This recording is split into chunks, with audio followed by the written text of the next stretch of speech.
Savita and welcome to my online sewing class. Some of you have been asking about the cutting tools that I use for cutting the fabric. So in this class I'll be showing the different rotary cutters, cutting mats and the fabric shears that I use to cut the fabrics. So let's start with the class. In one of our previous videos we have already shown how to make the fabric covered cutting board, for which the link is given below.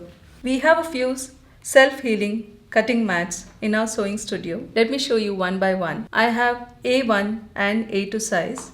This is the A1 size self-healing cutting mat from well-known brand Fiskars. The size is 36 by 24 inches and this has grits on both sides, and both sides can be used for cutting. For this mat I paid around rupees 5,000 a few years back. This is Monson brand self-healing cutting mat. This has markings in inches on one side and in centimeters on the other. Though both are of A1 size, I find this Fiskars a little bigger than the Monson. And the thickness of this Monson mat is 3 times more than this Fiskars mat. And also, this is heavier than the Fiskars cutting mat. This weighs around 2 kgs and this is around 1.25 kg.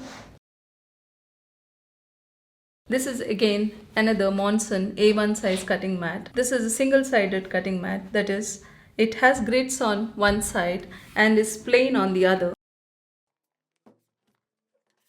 However, in this mat both sides can be used for cutting, though there is no grid on one of the sides. And this one is a A2 size linograph cutting mat. This is half the size of the A1 cutting mat, and this also has grits on both sides. You also get A3 size cutting mat, which would be half of this A2 size cutting mat. And also you can get A4 size cutting mat, which would be as big as this A4 sheet. However, for cutting fabrics, I would suggest going for A1 or A2.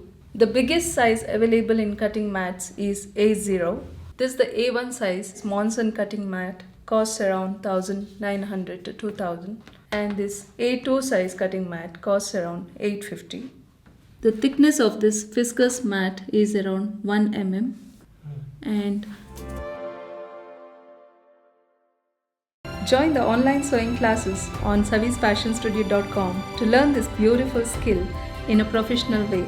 In this class, learn to make an elegant designer sari blouse with high neck and cutaway shoulder with closure at the back. Also learn to make this designer sari using 2 different fabrics. Before watching this class, you need to have learned from our class on high neck collared blouse. We will guide you step by step from start to finish of the garment. So start sewing and happy sewing.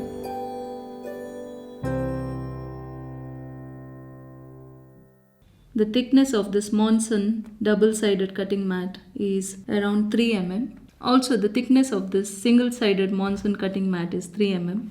While using your self-healing cutting mat to cut fabrics or paper or for any other project, try not to use only on one side or one part of it, because though it is self-healing, over the usage it can leave marks. So try rotating and using different parts of the cutting mat. These cutting mats are called self-healing because when you cut fabric using your rotary cutter, it also cuts through the mat. Let me just show you. If you see, I'm not sure if you're able to see this clearly. There's a cut here, but after a while it heals itself and the cut will be closed. So this is why it's called a self-healing cutting mat. Self-healing cutting mats are useful as they protect the surface that you're cutting on, like table or floor.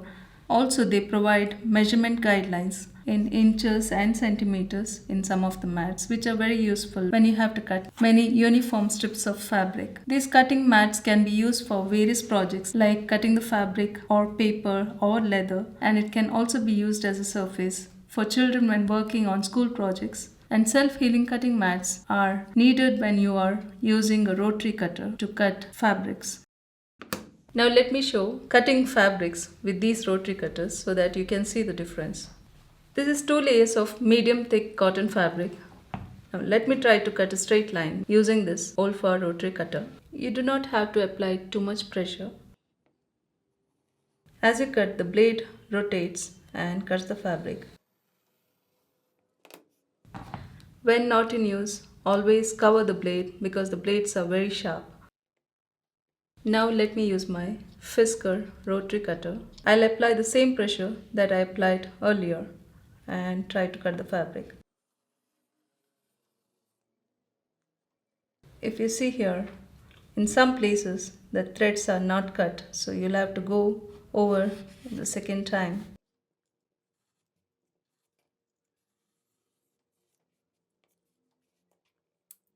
Now let me use the Monson rotary cutter. Similar to the previous, here also the thread is not cut in some places. Need to apply a little more pressure to cut in one shot. So as you have seen while cutting, this was the best among the three because it cut in one shot. However, these two rotary cutters are new, but this blade has been used for some time. So let me change the blade and once again show you how it cuts. This is a pack of extra blades for the Fisker's rotary cutter. This has 5 blades in it. Loosen the screw here, remove the blade, place the new blade here and then place it in. Put the screw back. Do not tighten completely, as if it's too tight the blade will not rotate as you cut the fabric. Now let me try cutting the fabric. So now if you see, it cuts fine. So the blade needed replacement. Now it's fine. Now let me try cutting 4 layers of fabric.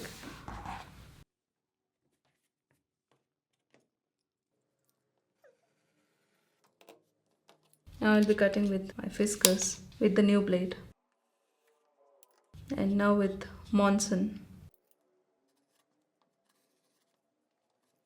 It's not cut in some places, so I need to run the blade again. A 60 mm rotary cutter is useful for medium to large projects or when you're cutting many layers of fabric together. But smaller blades like 45 mm or 28 mm are useful when you cut in small corners or curves. You have now seen how all these rotary cutters cut the fabric. And let me also give you a brief idea on the price of each one of these. The price of all these rotary cutters are different. This is around 500 rupees and this is around 1500. A 45 mm Olfa would cost around 1200 and a 60 mm Olfa would cost around 1600. Monson rotary cutter is the least priced, but then the quality also is lower than other rotary cutters you see here. After a few uses, when you realize the blades are not cutting as smoothly as it should be, there is a time when you need to replace the blades. These are the 2 shears I use for cutting my fabrics.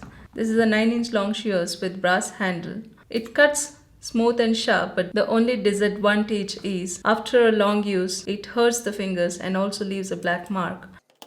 This is a 10-inch long scissor with smooth rubber handle. This is lightweight compared to the previous, but it is smooth and sharp while cutting the fabrics. And I like this mainly because even after long use, this does not hurt because of the smooth rubber handle and does not leave a mark. This I've been using since almost around 8 years and I've got it sharpened a few times.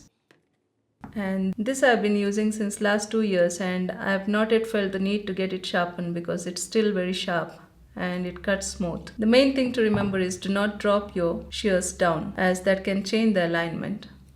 You must have heard you should not be using your fabric shears to cut paper. This is because, as per experts, different abrasive chemicals are used in paper manufacturing, which can cause the blades of your shears to get dull or blunt sooner than they should. So you may not want to use your expensive shears to cut paper. However, this may not happen in 1 or 2 instances of cutting the paper. But if you regularly use your fabric shears to cut paper, then you may have to get it sharpened more often. I am very possessive about my fabric shears and I would not be using it to cut paper because shears which is not smooth or sharp while cutting the fabric is very frustrating. Thanks for watching this class, and for more online sewing classes visit our website savisfashionstudio.com, and to get information about our upcoming classes do click on the subscribe button below. See you soon in the next class. Until then, happy sewing.